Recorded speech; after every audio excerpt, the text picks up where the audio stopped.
Welcome to Mr. Sun Channel. Assalamualaikum warahmatullahi wabarakatuh. Good morning, student. Okay, student. Today we will study about text narrative. Okay, ladies and gentlemen. Naratif teks. Teks naratif adalah teks yang bertujuan untuk menghibur pendengar atau pembacanya. Teks ini berhubungan erat dengan pengalaman nyata, khayalan, atau peristiwa yang mengarah ke suatu konflik atau krisis yang pada akhirnya menemukan penyelesaian konflik.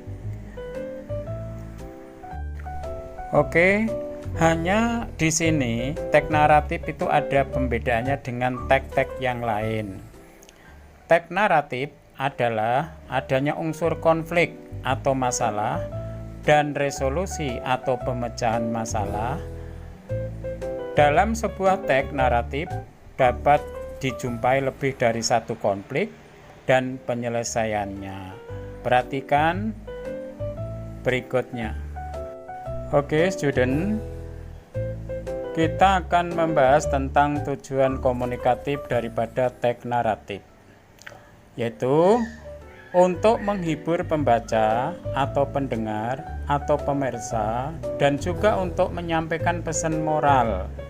Sedangkan struktur teks generik teks naratif adalah sebagai berikut. 1. Orientation. Bagian ini adalah memuat tentang pengenalan tokoh, waktu dan tempat kejadian atau who, when, and where. Yang kedua, complication. Bagian ini berisi tentang pengembangan konflik yang dialami oleh tokoh. Sedangkan yang ketiga yaitu resolution. Bagian ini berisi tentang penyelesaian atau pemecahan konflik yang dialami oleh tokoh. Berikutnya kita simak bersama-sama. Oke, student, kita sekarang belajar tentang ciri-ciri kebahasaan teks naratif. Teks naratif itu biasanya menggunakan past tense.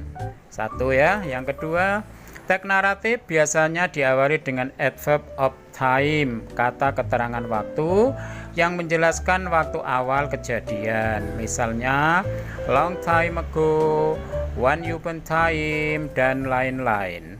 Yang ketiga, biasanya menggunakan kata penghubung atau conjunction seperti then, after that, before, dan lain-lain. Oke, student, pada kesempatan hari ini kita sekarang belajar tentang teks naratif. Contohnya teks naratif sebagai berikut. Namun sebelumnya kalian perlu ketahui bahwa ada 3 jenis teks naratif yang perlu Anda ketahui, yaitu 1 ya, fairy tale, dongeng, baik itu luar negeri maupun dalam negeri. Yang kedua, fairies ya. Fairies ini cerita tentang peri-peri, sedangkan yang ketiga yaitu fable, cerita tentang binatang. Oke, student, kita simak bersama-sama, kita pelajari bersama-sama tentang contoh daripada teks naratif. One day, a cup seller was passing through a jungle. Suatu hari, ada seorang penjual topi yang melewati hutan. He was very tired and needed to rest. Dia sangat lelah dan memerlukan istirahat. Then he stopped and spread a cloth under a tree. Lantas dia berhenti dan menggelar kainnya di bawah pohon. Anak-anakku, bagian ini namanya adalah bagian orientation, di mana bagian ini isinya yaitu who, when, where. Who, siapa tokoh dalam cerita tersebut?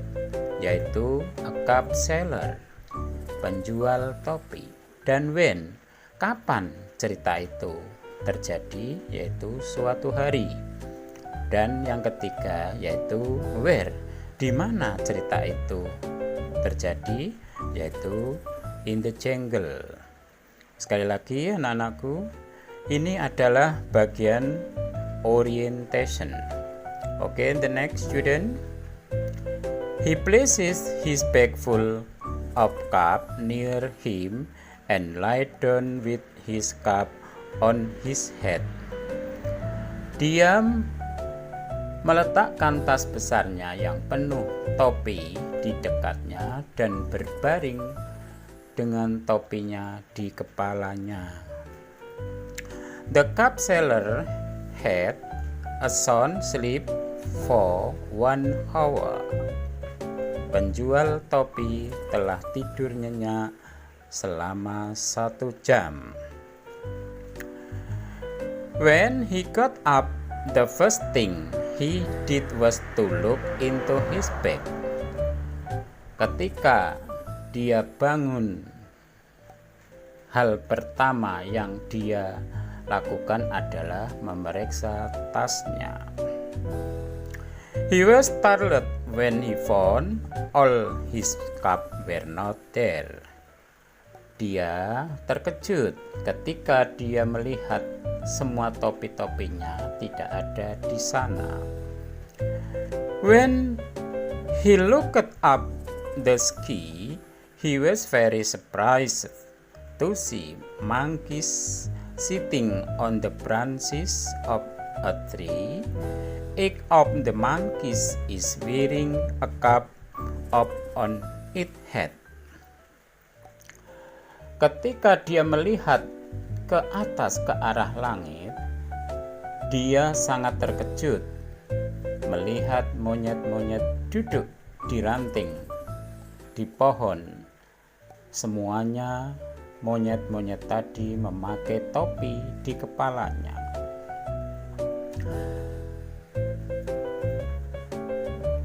They had evidently done it to imitate him. Ternyata mereka telah meniru gerakan saya. He decided to get his cup back by making a humble request to the monkeys. Dia memutuskan untuk mengambil kembali topi-topinya dengan memohon merendahkan diri kepada monyet-monyet tersebut. In return, the monkeys only made face of him. Balasannya, monyet-monyet tadi hanya meniru gerakan wajahnya. When he began to make gesture, the monkeys also imitated him. At last, he found a clever idea. Monkeys are a great imitator, he thought. Dia berpendapat bahwa monyet-monyet tadi adalah peniru yang hebat, dia berpikir. So, he took off his own cap and threw it down on the ground. Jadi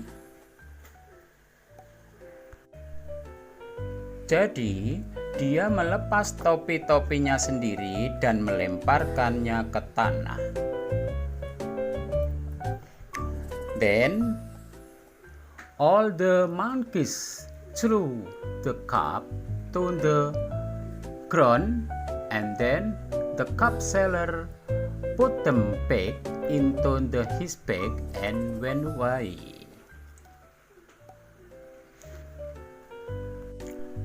Lantas semua monyet-monyet meniru, melemparkan topi-topinya ke tanah, dan penjual topi mengambil semua topi-topinya kembali dan memasukkan kembali ke tas besarnya dan dia pergi. Oke student, bila ada pertanyaan atau komentar, kalian boleh menulisnya di kolom komentar di bawah ini.